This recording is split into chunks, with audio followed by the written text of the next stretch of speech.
Good morning, everyone. Today is Tuesday, and yeah, it's still morning, but it is barely morning. It's like 11:30 in the morning here. But anyways, we've had a very relaxing morning because, yeah, my husband didn't have any work last night. So this is going to be the fourth work day that he has not been able to work. So he's technically laid off, but he's been working other people's job that are like going on vacation or needed or wanted to take a day off. So for the past 2.5 weeks, he's had work, but now he doesn't. So we really thought that he was going to have work because they had called him on Friday and said, oh, we're putting in a new run and, we're going to have you do this. And so he was all set to go. And then he got a text message from his boss saying that don't bother coming in because, yeah, we don't need you. Go figure, right? What's really kind of frightening about all this is that he works for UPS Freight, which is a different division from the little brown trucks that deliver your packages. This is the department that these are the trucks that you see going down the interstates that with doubles. And what they are mainly carrying is manufacturing stuff going from, one plant to another plant. And so it really shows you how manufacturing has just bottomed out because they're all closed. So yeah, personally, I'm not really concerned about the financial end. I know that God will take care of us. There's unemployment, things like that. Even though I know a lot of people that have yet to receive it from like 4 weeks ago, it is what it is. What I'm more concerned about is the state of our economy, that we need to get back to work. And I think that there really is ways that we could safely do that, but that's neither here nor there because, hey, who am I, right?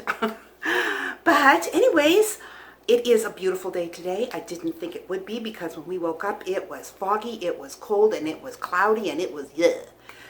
But it is sunny, and it is still a little cool, but we do have some signs of springtime. And so if you look there, you can see the little bits of green starting to come up just ever so slightly. And the sun is so bright that I'm actually standing in the shade of the tree next to me.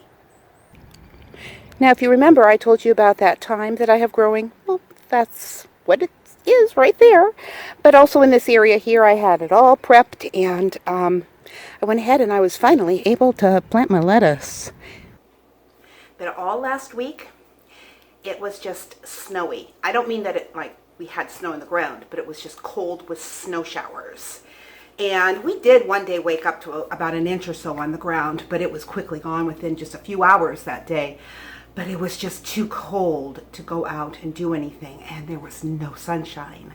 So it's been nice being able to see the sunshine these last 2 or 3 days because, we're already needing to, stay home, and it gets to be a bit difficult when there's no sunshine and you can't go outside. And I really, really feel for the people who live in apartment buildings that really don't have any outside space at all. I am very thankful that I have outside space. But I also wanted to show you what I was planning on making for dinner today because I've only made this one other time, and it's flank steak. And I'm going to do it on the grill. And what I did is I marinated it.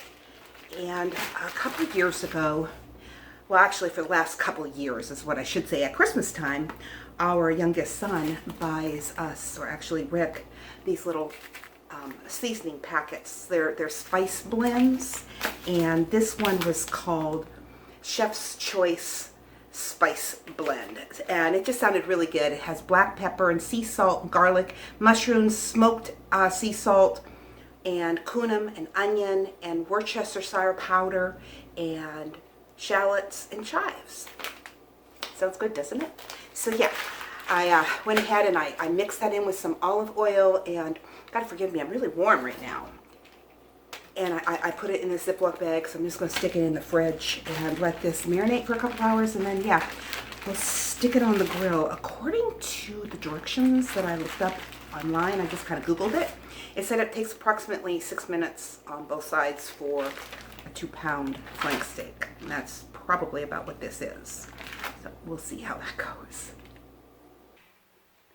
Well, one of the things that I wanted to show you today was a purchase that I happened to make for my gardens that I've never used before, and I was wondering if any of you have used it before. And that is, it's called worm casings or castings, and it's 100% organic, and it looks just like dirt. This is a clear bag, so you can kind of see.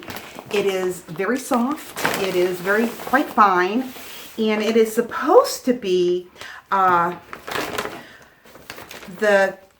says, they are the result of nature's pure organic chemistry that occurs in the digestive tract of earthworms.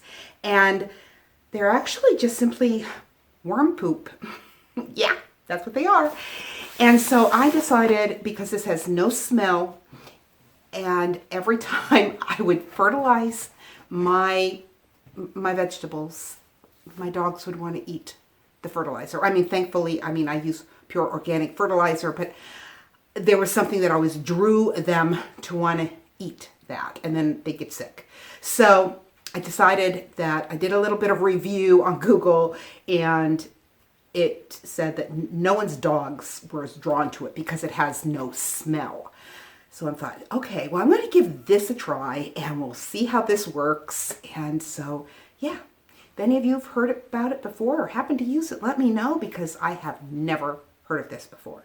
Of course, I'm not exactly this big, homestead gardener here that knows all the ins and outs of everything, but I'm giving this a try this year, and I'll let you know what I think of it. Now, it said to add it to, you're supposed to add so much to every, square foot of soil. And so I went according to their recommendations, and I worked it all in the soil and everything. And then it said to, when you put your plants in, to put a little bit more down in there and cover your, what you do. But anyways, so we'll see how this goes. I'm a little curious. It was not expensive. I do not remember how much it was. I'm not compared to good organic fertilizer anyways. It wasn't more expensive than that.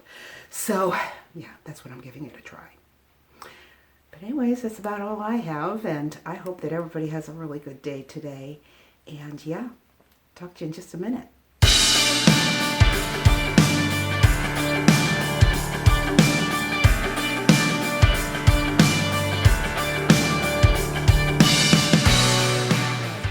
Today, I decided I wanted to speak a little bit on the word grace.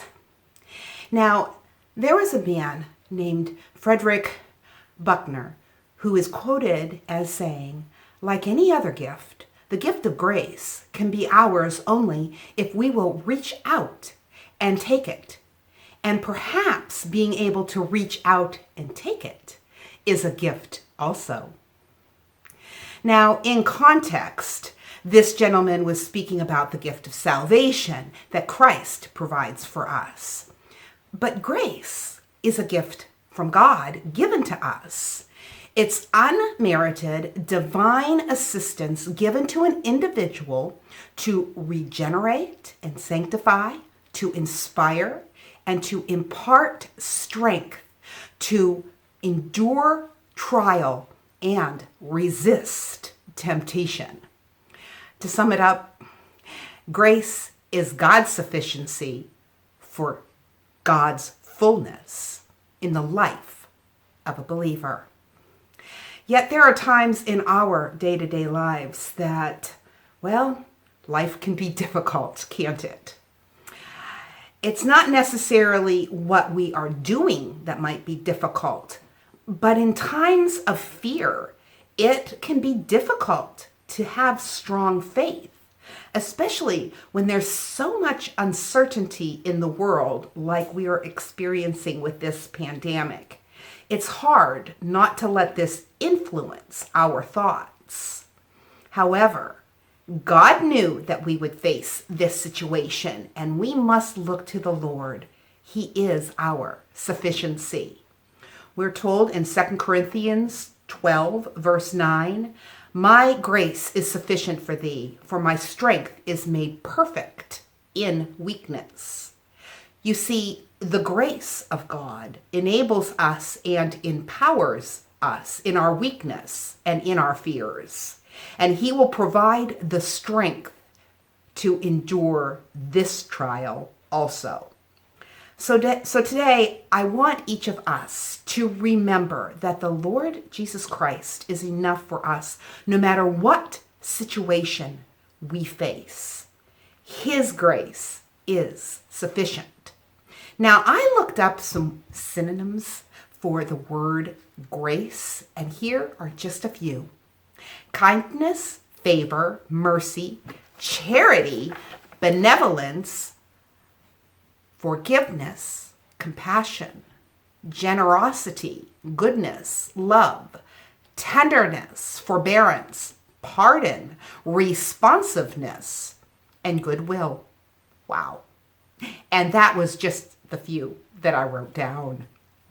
So be sure to set some time aside to pray to the Lord, to boldly come before His throne of grace and tarry in His presence, and allow Him to fill you with His confidence and His love.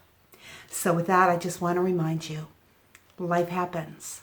Let's enjoy it and think on this. Grace is God giving the greatest treasure to the least deserving, which is every one of us. God bless, and I'll talk to you in just a little while.